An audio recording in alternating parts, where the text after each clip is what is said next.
ಪ್ರಿಯ ವೀಕ್ಷಕರೇ, Bhuvaneshwari A to ಝೆಡ್ಗೆ ಸ್ವಾಗತ. ಇಂದು ನಾವು ಅಗ್ನಿಶಾಮಕ ಶಸ್ತ್ರಾಸ್ತ್ರಗಳ ಇತಿಹಾಸದಲ್ಲಿ ಒಂದು ವಿಶೇಷ ಸ್ಥಾನ ಪಡೆದಿರುವ AK-47 ಬಗ್ಗೆ ತಿಳಿಯೋಣ. ಈ ಬಂದೂಕಿಗಿಂತ ಮೊದಲು ಸೋವಿಯತ್ ಸೈನ್ಯವು ಮೊಸಿನ್ ನಾಗಂಟ್ ರೈಫಲ್ಗಳು ಮತ್ತು PPSH-41 ಸಬ್ ಮಷಿನ್ ಗನ್ಗಳನ್ನು ಬಳಸುತ್ತಿತ್ತು. AK-47 ಅಹಾವಾ ಆಟೋಮ್ಯಾಟ್ ಕಲಾಶ್ನಿಕೋವಾ ಮಾಡೆಲ್ 1947 ಸೋವಿಯತ್ ಒಕ್ಕೂಟದ ಶಸ್ತ್ರಾಸ್ತ್ರ ವಿನ್ಯಾಸಗಾರ ಮಿಖೈಲ್ ಕಲಾಶ್ನಿಕೋವ್ ಅವರ ಶ್ರಮದ ಫಲ. ಎರಡನೇ ಮಹಾಯುದ್ಧದ ನಂತರ ಸೈನಿಕರಿಗೆ ಒಂದು ವಿಶ್ವಾಸಾರ್ಹ ಅಸ್ತ್ರದ ಅಗತ್ಯವಿತ್ತು ಮತ್ತು ಆ ಅಗತ್ಯವನ್ನು ಈ ಬಂದೂಕು ಪೂರೈಸಿತು. ಇದರ ವಿಶ್ವಾಸಾರ್ಹತೆಗೆ ಅದರ ಸರಳ ವಿನ್ಯಾಸವೇ ಕಾರಣ. ಈ ಶಸ್ತ್ರಾಸ್ತ್ರವು ಮುಖ್ಯವಾಗಿ 7.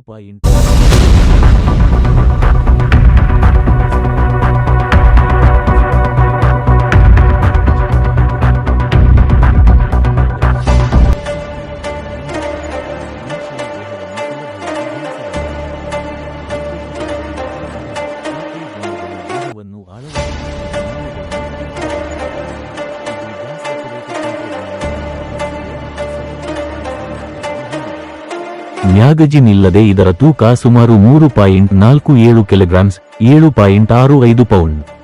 ಖಾಲಿ ಮ್ಯಾಗಜಿನ್ ಸುಮಾರು 0.33 ಕಿಲೋಗ್ರಾಮ್ಸ್, 0.73 ಪೌಂಡ್ ತೂಗುತ್ತದೆ. ಇದರ ಪ್ರಮಾಣಿತ ಮ್ಯಾಗಜಿನ್ನಲ್ಲಿ 30 ರೌಂಡ್ಸ್ಗಳನ್ನು ತುಂಬಬಹುದು. ಬೇರೆ ಬೇರೆ ಸಾಮರ್ಥ್ಯದ ಮ್ಯಾಗಜಿನ್ಗಳು ಕೂಡ ಲಭ್ಯವಿವೆ. ಸ್ಥಿರವಾದ ಸ್ಟಾಕ್ನೊಂದಿಗೆ ಇದರ ಒಟ್ಟು ಉದ್ದ ಸುಮಾರು 880 ಮಿಲಿಮೀಟರ್ಸ್ 35 ಇಂಚಸ್ ಮತ್ತು ಬ್ಯಾರೆಲ್ನ ಉದ್ದ 415 ಮಿಲಿಮೀಟರ್ಸ್ 16.3 ಇಂಚಸ್. ಇದರ ಪರಿಣಾಮಕಾರಿ ಗುಂಡಿನ ವ್ಯಾಪ್ತಿ ಸೈದ್ಧಾಂತಿಕವಾಗಿ ಸುಮಾರು 350 ಮೀಟರ್ಗಳು ಮತ್ತು ತರಬೇತಿ ಪಡೆದ ವ್ಯಕ್ತಿಯಿಂದ 300 ಮೀಟರ್ಗಳವರೆಗೆ ನಿಖರ ಗುರಿಯನ್ನು ಸಾಧಿಸಬಹುದು. AK-47 ಅನ್ನು ಮುಖ್ಯವಾಗಿ ಸ್ಟೀಲ್ನಿಂದ ತಯಾರಿಸಲಾಗಿದೆ. ಇದರ ಬ್ಯಾರೆಲ್ ಮತ್ತು ಬೋಲ್ಟ್ ಸಾಮಾನ್ಯವಾಗಿ ಗಟ್ಟಿಯಾದ ಕ್ರೋಮ್ ಲೈನ್ ಸ್ಟೀಲ್ನಿಂದ ಕೂಡಿರುತ್ತವೆ. 7.62 by 39 ಮಿಲಿಮೀಟರ್ ಗುಂಡು ಮರ, ತೆಳುವಾದ ಲೋಹ ಮತ್ತು ವಾಹನದ ದೇಹದಂತಹ ವಸ್ತುಗಳನ್ನು ಭೇದಿಸಬಲ್ಲದು. ಗುಂಡಿನ ತೂಕ ಸುಮಾರು 7.9 ಗ್ರಾಮ್ಸ್, 122 ಗ್ರೇನ್ಸ್.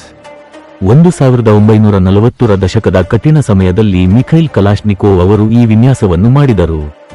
ಇದರ ಸರಳತೆ ಮತ್ತು ವಿಶ್ವಾಸಾರ್ಹತೆಯಿಂದಾಗಿ ಇದು ಜಗತ್ತಿನಾದ್ಯಂತ ಬಹಳ ಜನಪ್ರಿಯವಾಯಿತು. ಇದರ ಹಲವಾರು ಮಾರ್ಪಾಡುಗಳು ಬಂದಿವೆ. ಉದಾಹರಣೆಗೆ AKM ಮತ್ತು AK-74.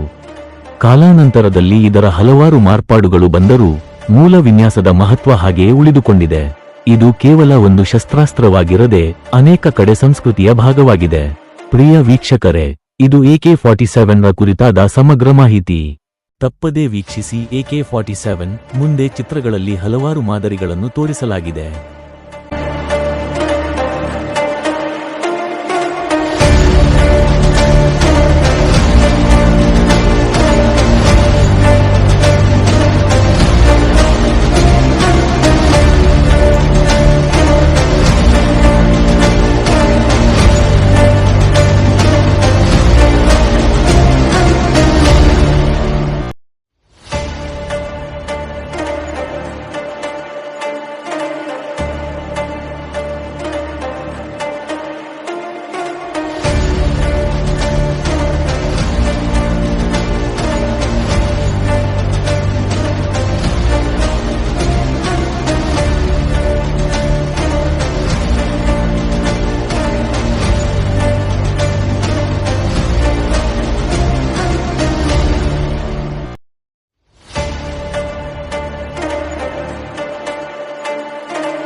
ಈ ವಿಡಿಯೋ ನಿಮಗೆ ಇಷ್ಟವಾಗಿದ್ದರೆ ದಯವಿಟ್ಟು ಲೈಕ್ ಮಾಡಿ, ನಮ್ಮ channel Bhuvaneshwari A to Z ಅನ್ನು ಸಬ್ಸ್ಕ್ರೈಬ್ ಮಾಡಿ ಮತ್ತು ನಿಮ್ಮ ಅನಿಸಿಕೆಗಳನ್ನು ತಿಳಿಸಿ. ನಿಮ್ಮ ಪ್ರೀತಿ ಮತ್ತು ಬೆಂಬಲಕ್ಕೆ ನಾವು ಸದಾ ಚಿರಋಣಿ. ಧನ್ಯವಾದಗಳು.